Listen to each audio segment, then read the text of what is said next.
Zu, zergatik ez.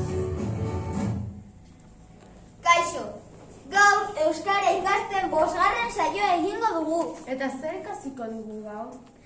Gaur ikusi aditzarekin jarraituko dugu. Hoy seguiremos con el verbo ver.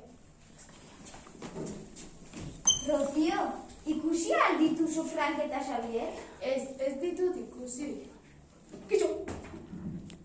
Frank ikusi dut. Ez nauzu ikusi. Bai, ikusi zaitut. Kaixo, egunon. Baran, Xavier ikusi dut. Ez nauzu ikusi. Bai, nik ere ikusi zaitut. Ikusten gaituzue. Bai, ikusten zaituztegu.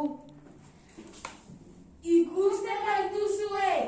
Ba, ez zaituztegu ikusten.